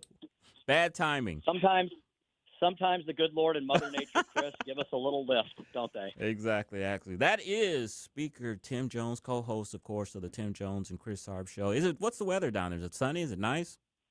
It was about 58 degrees and sunny today, I'm sorry to tell you. Yeah, it was cold here today. It was in the 20s or early 30s, so it was not warm. And will you be able to get back to town on Sunday? You're leaving Sunday, aren't you? Chris, we've pretty much everyone who's here has changed their travel to hopefully fly out Monday morning. So God willing, and the snow and the ice don't fly too hard, we're all going to try to get out of here Monday. So say prayers for us. We all want to get back to our families. I miss mine already. And I've been talking to Suzanne and the girls a lot, making sure they're prepared for all this and talking them through it. So we hope to get back sometime Monday, but we want to be safe. Yeah. And we don't want to spend, 14 hours in an airport. So we all decided pretty much people are either leaving tomorrow morning early if they're heading east, or they're going to leave Monday morning if we're heading to the west or the Midwest. Well, we'll keep you in our prayers. Safe travels, and hopefully we'll see you here in the studio on Monday. Yes, sir. Chris, thanks for keeping the home fires burning. You and Ethan have a great evening. Stay safe, stay warm. We'll see you soon. Safe travels. All right, it is 5:23, and that, of course, was Speaker Tim Jones in Georgia, and hopefully he can make it back to St. Louis over the weekend. I think his flight is Sunday or Monday. Hopefully it won't be too congested. He can get back. All right, coming up, we're going to speak with Pete Sepp from the National Taxpayers Union on data centers, however you want to say it. Of course, those are the big controversial energy-sucking factories that are helping to propel AI. We'll talk to Pete Sepp on those when we come back on the Tim Jones and Chris Arps show on 101.9 94.1 News Talk STL. Like and subscribe to us on Rumble. News Talk STL. From the Michaels Flooring Outlet Weather Center. I'm First Alert 4 Chief Meteorologist Steve Templeton. First Alert weather days for cold and, yes, snow. Low down to 3, wind chill of -10 tonight, 11 for the high Saturday. Snow's going to fight dry air, but start sometime late morning into the early afternoon. So think after 9 a.m. through the afternoon. This is light snow. It may not be too impressive, but it'll stick on frozen ground, maybe 1 to 2 inches through the middle of the evening. Saturday night, Sunday morning through noon on Sunday, the biggest push of snow, probably 6 inches just from that push or more. A low of 10 and a high of 16 on Sunday as the snow tapers off in the afternoon with snow totals around 7 to 11 inches in St. Louis. That's the latest from the First Alert 4 Weather Center. I'm Chief Meteorologist Steve Templeton. Doing some travel this week, and when you travel, you sit weird, you do a lot of extra exertion, you sleep weird, such and so forth. And you know what? It really pays to get yourself back into proper shape. That's why I'm looking forward to, after my travel's done over the next week or so, to getting into Comprehensive Chiropractic. Tim Jones here, tell you all about my great friends at Comprehensive Chiropractic. Dr. Pat Fader, man, what a great operation he's been running for decades now. I have been a patient for nearly 2 decades. Chiropractic.com is where you find them online. The premier chiropractic and sports performance facility in the region. Yes, they have assisted not only myself, but many of my family members, my daughters, my wonderful wife, my folks, my in-laws, my friends, my neighbors. They've all gone to Comprehensive Chiropractic because they do such a fantastic job there. They keep everybody on your feet, moving. Man, mobility is key to life, right? Now, they've got the foundational chiropractic care. They've got a lot of advanced services there as well. And they've got more. The Studio Health and Wellness Center, Pilates, yoga classes, other awesome exercise classes with licensed, experienced instructors. Beautiful environment. The studio is absolutely gorgeous. Big, bright windows, skylights. It's absolutely fantastic. On the second floor of Comprehensive Chiropractic, licensed massage therapists. And if you need a holistic, whole-body makeover, they can help you with that too. They've got personal trainers available. They are very affordable, very reasonable to fit into your busy lifestyle. Also help you with your holistic nutrition needs and so much more. Great docs, great people at Comprehensive Chiropractic. Go in and see my good friend Dr. Fader today. They'll take excellent care of you. Comprehensive Chiropractic at cchiropractic.com. Comprehensive Chiropractic at cchiropractic.com for all your comprehensive healthcare needs. Chris Cooper here, Serenity Wealth Management. Make sure to tune in this Sunday right here on News Talk STL for the Serenity Wealth Now show. We are featuring special guest Adam Gable of Red Zone Technologies. We're going to spend a little time talking about cybersecurity and data protection in today's fast-paced world. So tune in, make sure you understand what data scams exist out there and how to protect you and your loved ones and your data. Tune in right here Sunday morning, 9 a.m., News Talk STL, or on Serenity Wealth Now's social media outlets. Investment advice offered through Fortis Capital Advisors, LLC. Tony Colombo here for Gutter Pros and Exteriors, your all-in-one service team that brings years of experience and quality that's affordable right to your doorstep. Christine and I discovered Gutter Pros and Exteriors when we bought our home and inherited a gutter problem. And they've also repaired siding damage on our home because along with gutter repair, gutter installation, and leaf protection, the Gutter Pros team are also the best for repairing other exterior damage, including fascia, soffit, and all siding repair and installation. Learn about all the ways Gutter Pros and Exteriors can help your home or business right now at gutterpros.com. Hey, Jamie Allman here for my favorite go-to store for seafood, gourmet goodness, and tons of wine. It's Stars, 1135 South Big Bend. A huge selection of seafood flown in from the coast. Lemon sole, halibut, Maryland lump crab, Gulf shrimp, and you gotta try the trout dip. Plus, imported and domestic hand-cut cheeses, lots of hand-picked wines at great prices, hard-to-find gourmet foods, and fresh roasted coffee using only the best quality beans. Stars, 1135 South Big Bend, just off of Highway 40. Kathy Connor from Connor Roofing is here. Kathy, how you doing? Good. Hi, Vic. You know, when you need a roof, I don't want to call a stranger. I want to call you. Yeah, thanks. At Connor Roofing, we're more than just a roofing company. How long have you been doing it? Since 1993. And year after year, storm after storm, you guys are always there. Because this is our home, too, Vic. Our kids go to school with your kids. We cheer for the same teams. Go Blues! So support your neighbors. Call Connor Roofing at 314-375-7475 or CONNER roofing.com. Thanks, Vic. This app is absolutely fantastic. Yes, I listen on my phone. If you have a phone, you have a radio. It is awesome. Download the all-new News Talk STL app and listen anytime, anywhere.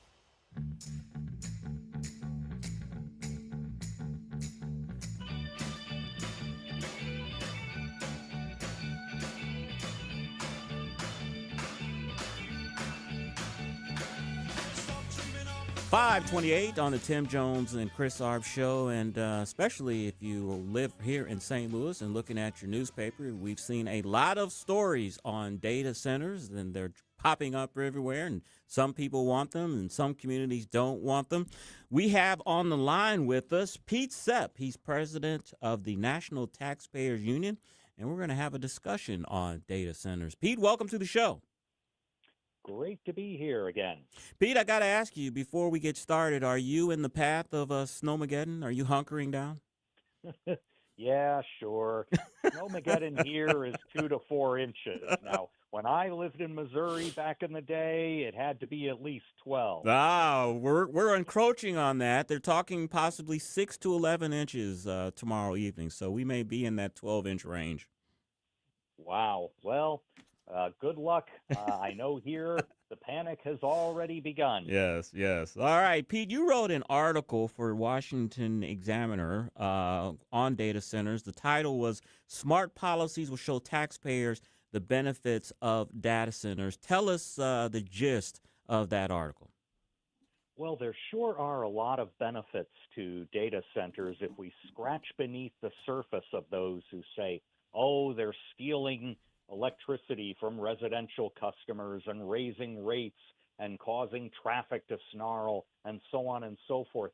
Actually, the opposite is occurring throughout the country if the right pro-taxpayer policies are in place.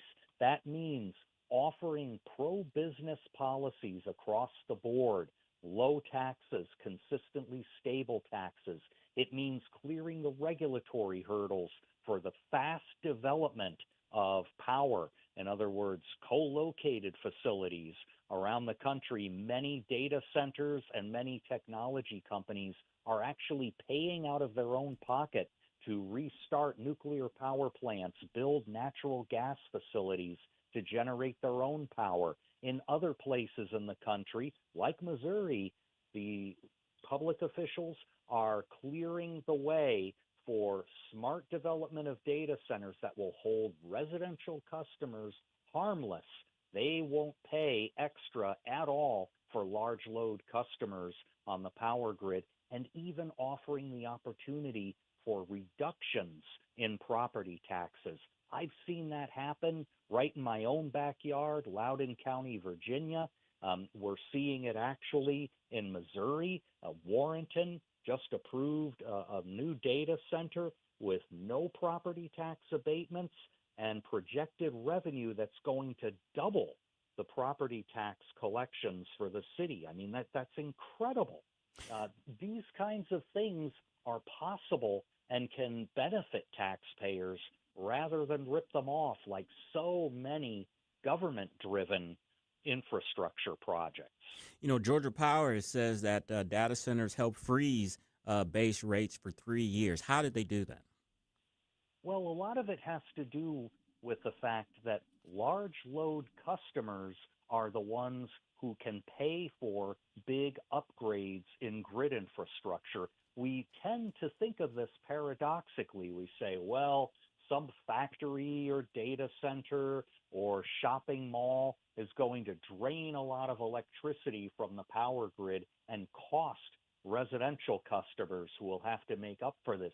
The opposite is true. They come in, get charged for these large loads, and provide the financing for reinstalling new kinds of wires that can transmit more electricity, even building capacity. That's what's happening in places like Georgia. They are actually using it to make upgrades happen that have been needed for years, even decades in some of these places. Pete, there literally has been 3 or 4 data centers that have been proposed here in St. Louis and the surrounding area. They've been very controversial. A couple of those because it seems like the owner of the operating center, proposed center, was trying to get some special subsidies through the local government, or one of the person involved with the local government had a connection to the data center. So it wasn't necessarily the data center per se, but they've gotten a bad reputation in some quarters here. What could states and other local communities avoid when recruiting these data centers? I think one of the first things to avoid is special deals courtesy of local taxpayers to build new roads to the data centers. You also have to watch out for very narrowly designed tax breaks or abatements.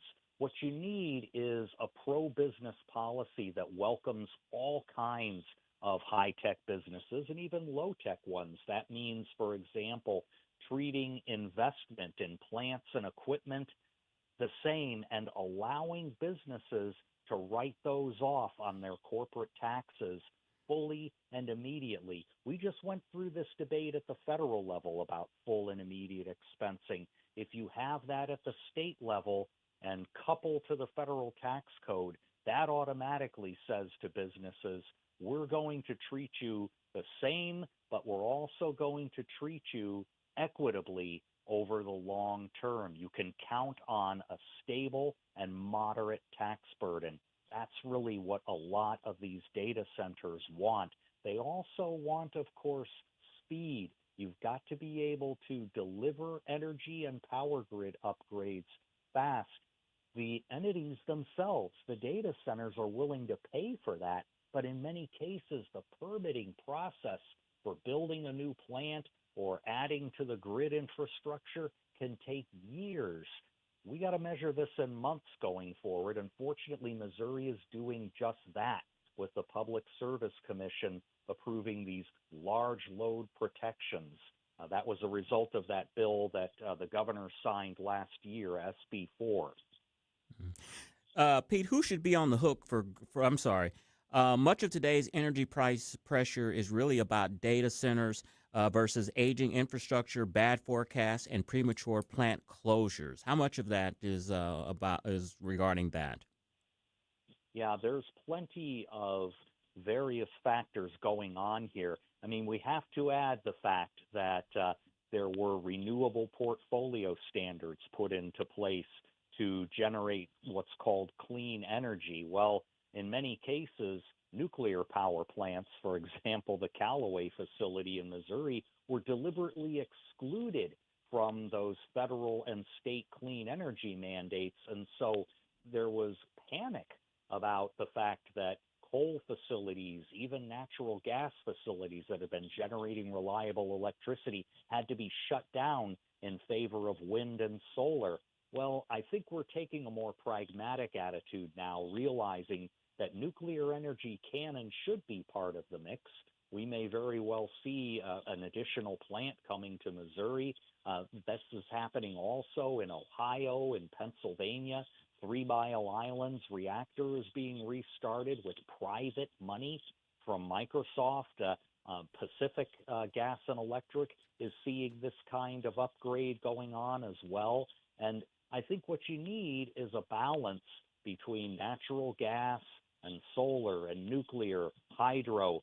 Again, the Public Service Commission and SB 4 are really implementing a forward-looking plan for Missouri. They're calling it watt for watt. In other words, if you take wattage out, you've got to put wattage into service.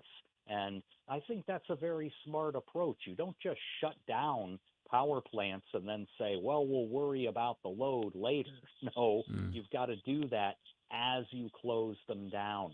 You know, Missouri is just pre-flighting itself for its economy to take off between this and the governor's plan to responsibly begin drawing down the income tax at the state level. These are fantastic policy tools that are really going to position the state well. Speaking with Pete Sepp, president of the National Taxpayers Union. Pete, you pointed out in your article the irony that AI, which is powered by data centers, is now helping fix grid bottlenecks. How significant is that? Yeah, very significant. In fact, AI is a key to balancing power loads and understanding needs at various points in the power grid as they are happening rather than after they've happened. And so what AI does is take your existing capacity and allocate it more efficiently on a real-time basis. An excellent piece of technology. Also, you have things like advanced transmission technologies, better power lines, better capacitors. Many of these things could provide 50 to 100% more power than conventional lines and capacitors, but there's not a lot of incentives for grid operators and utilities to put them in place because they don't get to keep any of the proceeds, the savings of costs. So there's legislation both at the federal level and in many states to kind of change that equation so that they have an incentive to implement these technologies. Pete, we know that Elon Musk is involved with Tesla, rockets, X, of course. I read an interesting article in the Wall Street Journal last week that he wants to put data centers in space, that is the future of data centers. The sun is always shining in space, so it'll have a everlasting energy source. The only issue is what to do with that heat that those data centers create, and it's hard to dissipate that heat in space. How soon along should we see something like that? Is this 10 years, 15 years, or is this a few years down the line when they can perfect that technology? I would not be surprised if we started seeing space-based data centers within the decade. I think that Mr. Musk and others have a lot of interesting plans to develop these centers. And of course, if they're automated, you have a lot more freedom to do things versus a crude data center, or versus one that might just get visited every once in a while by a crew for basic maintenance and upkeep. If you don't have to support a team of people in space, a lot of questions can answer themselves and a lot of problems can be solved. So I think we would see it sooner rather than far off. And Pete, before we let you go, what's the one myth about data centers and electricity costs you want to kill here today? That somehow data centers raise costs for taxpayers. This is why National Taxpayers Union is involved. We have a tremendous opportunity to let the private sector develop data centers, develop their own power to pay for it, reform grids and upgrade grids thanks to large load customers, and enact protections like the Public Service Commission just did that will ensure residential customers aren't footing the bill for any of this. This can be a win-win-win situation for customers, for taxpayers, and for businesses. Missouri is starting to lead the way here, and instead of California, Virginia, and Texas being the biggest data center states, Missouri is going to start climbing to the top of that list. Oh, we would definitely like to see that. That is Pete Sepp, president of the National Taxpayers Union on Data Centers. Pete, give us the web address if people want to learn more information. Visit us at NTU, our initials for National Taxpayers Union, NTU.org. And Pete, thank you so much for your time, and hope you don't get too much snow where you're at, and look forward to speaking with you again on this important issue that's not going away anytime soon. It'll be a pleasure. All right. 5:42 on the Tim Jones and Chris Arps show, and coming up, we're going to tell you which movie has earned 16 Oscar nominations, topping the previous record of 14. Ethan, do you have any thoughts on what that movie is? Man, Are you a movie guy? I'm not really a movie guy. Last year, I guess? Yes. No, I had no clue. All right. Well, I'll clue you in when we come back on the Tim Jones and Chris Arps show on 101.9 94.1 News Talk STL.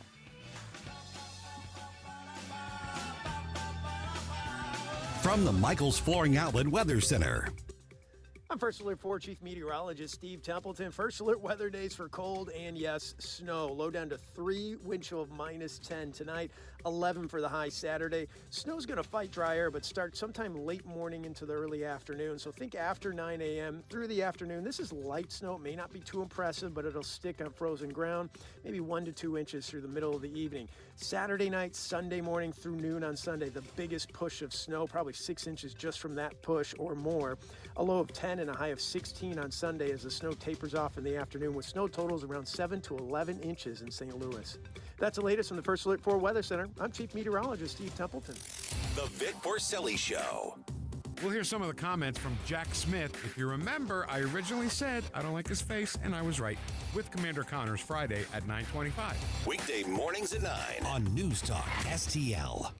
Winter is definitely here. If Old Man Winter is wrecking all kinds of carnage on your homestead or at your business regarding trees or shrubs or anything else that you've got outdoors, then I've got the one-stop shop for you. If you need something because of this rough winter weather we've had, or if you just want to get ready for spring, Hanson's Tree Service. Yep, they're your one-stop shop. Chad Hanson and the gang, they'll take care of you no matter where you are in eastern Missouri, or now they've expanded their services to the Lake of the Ozarks region as well. HansonsTree.com is where you can find all things Hanson's Tree Service related. That's HansonsTree.com. Emergency service line right at the top left-hand side of the page. Hope you don't need them during these rough winter days and weeks and months, but if you do, they're there for you. HansonsTree.com, that emergency service line right there on the left-hand side. That's also the business line during regular business hours. They do tree care, and they do so much more. Grinding and land clearing, green waste recycling. They got this awesome organic mulch. No job too big or too small. During these winter months, they're offering 10% off all tree services for News Talk STL listeners. So make sure you mention that you heard them on News Talk STL when you get a hold of Hanson's. Remember, anywhere, eastern Missouri region, and now also servicing the Lake of the Ozarks as well. One-stop shop for all your tree care needs and more. HansonsTree.com. That's HansonsTree.com. I've got Dr. Michael Lewis here, West Point graduate, physician, and retired Army colonel. Is considered the world's leading expert on the use of omega-3s for traumatic brain injury and concussions. Stuart Tomp brings over 30 years of experience in the supplement industry, brought $1 billion of products to the market, and has appeared in over 6,000 media interviews worldwide, and travels internationally and teaches on health. Stuart Tomk here, and I've come across the biggest breakthrough in personalized nutrition I've seen in 25 years. Dr. Lewis here. For the first time, we can measure cellular and gut health. So you can start testing and stop guessing and make decisions based on real data. I'm working with world-class scientists and physicians, and what they're doing is changing everything. You can message me at elizabeth@statmedicalllc.com. That is Elizabeth at statmedicalllc.com. I'm Dr. TJ, owner of the Institute of Natural Health, co-owner of Optimal Nutraceuticals, and the host of Wellness One. Wellness One is designed to cut through the nonsense and provide you common-sense science-based information regarding health and wellness. On the show, we discuss topics like thyroid health, gut health, hormone optimization, and many others. Our show airs Saturdays at 10 a.m. and 2 p.m. and Sundays at 11 a.m. and 3 p.m. right here on Newstalk STL. And you can visit us at inhstl.com. That's inhstl.com. Hey, it's Susie Moore. If new flooring makes you think hassle, think again, because Michael's Flooring is changing the game. For over 30 years, Michael's has been locally owned and trusted for quality, variety, and amazing service. Whether it's carpet, hardwood, laminate, luxury vinyl, or ceramic tile, their expert team makes installing new floors exciting, not stressful. That's why customers keep coming back. Visit Michael's Flooring at St. Peter's, Starting Prairie, Creve Coeur, or online at igotfloored.com. That's igotfloored.com.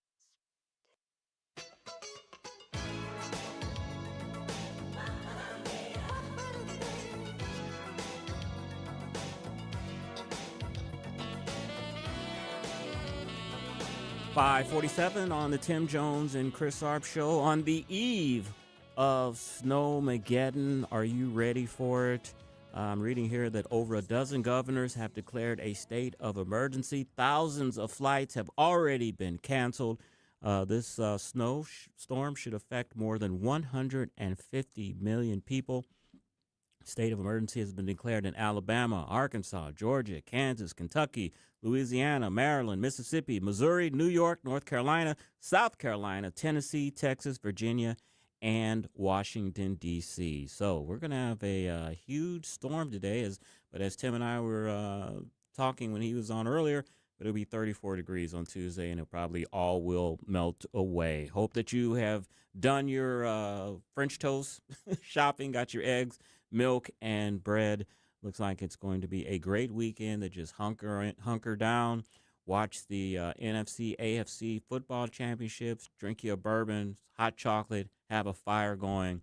That sound like a good weekend there, Ethan, or what? You know, I might have a cigar out in the snow. All right. I don't know. I bought a new coat. It's warm. There It's you a good go. coat. I want to do something in it. Interesting you say that because I picked up my wife and I liquor. She drinks these sweetie apple cider things, and I drink beer, of course. And I actually picked up a few cigars at the liquor store. I wish I'd known you smoked cigars. I'd have brought one in for you. Oh, I would have appreciated it because I only smoke the real cheap ones. And it makes my coat smell bad after that. Well, I'm glad you admitted that. Yeah. All right. What was I going to say? Oh, we have, before I get to the big movie, this was very big for me. As a kid of the 60s, I was born in 66. We put a man on the moon in 69. John F. Kennedy, of course, said in his presidential address, inaugural address, that we were going to put a man on the moon by the end of the decade. We ended up doing that 1969. So I grew up with the space program. I remember all of the lunar launches. I remember the Apollo missions and all of that. And it was especially, I remembered it because my dad at the time worked for General Foods, which is no longer in business. Kraft, Colbert, Kravis, Colbert, something like that. Big firm bought them out. But they had a lot of brands that you remember. And one of them was Jell-O pudding, Post cereals, and Tang. And many people don't know that Tang was originally a drink that the astronauts drank. It's basically orange juice, but it's powdered orange juice. And that was originally designed for the astronauts, and Post ended up making it a commercial product. So I grew up on Tang. And with my father working for General Foods and Tang being a big sponsor, I guess, in a sense, of the space program, I've got, still to this day, I've got coins with all of the space missions on them. I had at one time a lunar buggy, a duplicate of the moon lunar buggy. So I was very much into the space program growing up, which a lot of my peers are. The reason why I bring that up is that it looks like we are heading back to the moon. A NASA rocket set to carry humans into lunar orbit for the first time in over 50 years is awaiting launch from Florida's Kennedy Space Center. The 10-day Artemis 2 mission will see U.S. astronauts Reed Weissman, Victor Glover, and Christina Koch, plus Canadian Jerry Hansen, fly around the moon and back. It's a dress rehearsal for a planned lunar landing with Artemis 3, the equivalent of Apollo 10 before Apollo 11's One Small Step. The launch window is February 6th. So the United States man is heading back to the moon. I know that's not a big deal for you, Ethan, since all the technology we have, but as a kid who grew up in the 70s and watching these space programs and the United States not having been on the moon in 50 years, to me, this is kind of a big deal. I mean, look, with the, I'm still, I was too young, but I've seen the footage, okay, of that Challenger explosion. Yeah, oh, yeah. You couldn't get me on a rocket ship. Yeah. You couldn't. I thought you were going to say you've seen the footage of the flag that was planted on the moon, and because there's no air or wind on the moon, the flag looked like it flying, and so you didn't. So you were going to say, I don't believe we actually went to the moon. Okay, I wasn't going to get into that. Yeah, very, very thoughtful of the stage directors not to make the flag fly. I forgot what it was, but there was I'm not a scientist at all, but there was a plausible explanation on why it looked like that flag was waving. I can't remember what it is, and I'm not even going to try to remember or explain it, but I think we did go to the moon. You think we went to the moon? My problem is I'll say yeah, but I've become such a skeptic about so many things. I try not to weigh in because I'm just so skeptical. I understand. All right. One more story before we get to the big movie. Transportation, next year is the 250th anniversary of the United States. Transportation Secretary Sean Duffy is pushing to host an IndyCar race on the National Mall in August, a part of America's 250 celebration.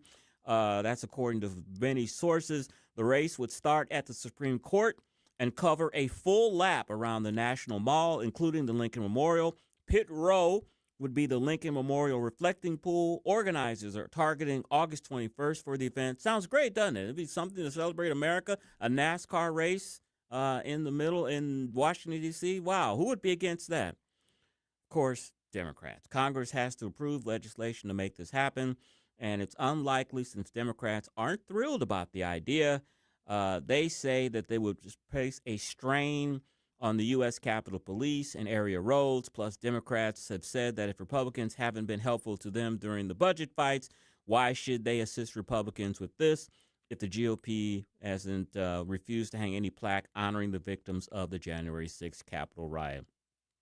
So the Democrats are going to play politics with America's birthday. Instead of having an Indy race in Washington, D.C., the first time something like this has ever happened, let's celebrate America, the Democrats want to play politics. I think this is shameful. In my opinion, they should put their problems they have with the Republican Party behind them and celebrate America and come together. This doesn't put any more strain on the Capitol Police than having an inauguration when a new president comes into town, and they have to have security for that. So Democrats are poo-pooing this idea, and I think that is absolutely horrible. All right. Drum roll. I wish we had a drum roll here. We play that. The movie Sinners. Ethan, Sinners has earned 16 Oscar nominations. It's Ryan Coogler. I guess he's the director of that. You remember that movie? I think that's the movie with who's the guy that plays Apollo Creed's son? Michael B. Jordan. Oh, really? That's the black horror movie where they're vampires. You remember that movie? No, I don't. No, I'm not familiar, actually. See, this is when we need Joey. I'm not trying to dog you out. No, hey, listen. Yeah, the movie, man, I am not. I've not even heard of this movie. No, yeah, it's the movie with Michael B. Jordan, and it's a horror movie, and I think they're vampires. I'm not so sure. Joey has been urging me to go see this movie. Oh. But he said that it was going to get nominated for Best Picture. I can't wait to talk to him next week, and I'm going to ask him, did you know that it was going to receive the record for the most nominations of 16. I'm sure he'll have a whole lot to talk to about that. Be very curious. Yeah, he'll know. Well, it's interesting because okay, so I'm looking at this came out in April of last year, so it's almost been out for a year, right? Yeah. Now is the first time I'm hearing about it. Really? So you get this kind of I guess you're not a movie. You're like me. I don't go to the movies. The only movies I watch are on Netflix and at home. I'm just not a movie guy. There just haven't been, more than anything, there hasn't been movies that make me want to I got to go see that. I want to go to the movie theater. So now's the excuse for us to watch this one, right? Because it's getting all this additional press. It's probably on Netflix. We'll just look it up. It's got to pay by now, or right? I have to pay for it on Amazon or something. It's got to be, and I'm only willing to pay up to $4 on Amazon, okay? Because when they make you rent those movies, $3.99, that's as high as I'll go. All right, not be any higher than that. A frugal man, I love that. Women will love that, I think. Do they like high spenders or frugal men? Frugal men. It's better to say frugal instead of cheap. Yeah, well, you said it. Instead of cheap. All right, so Sinners, 16 Oscar nominations. I think it'll probably one of the movies I'll go see. We'll ask Joey next week when he comes back to put odds on it. Will it win Best Picture? And we'll get his thoughts on should this movie received 16 nominations. All right, Ethan, thank you for filling in this week. You did a fine job as always, my friend. I appreciate it. I'll miss you. I miss you too. I miss you too. Coming up, of course, is Larry Connors USA. His story behind the story, U.S. Army spread toxic chemicals over St. Louis. You won't want to miss that coming up next at 6 on Larry Connors USA. You've been listening to the Tim Jones and Chris Arps Show on 101.9, 94.1 News Talk STL. Drive safe, have a great weekend, and enjoy Snowmageddon.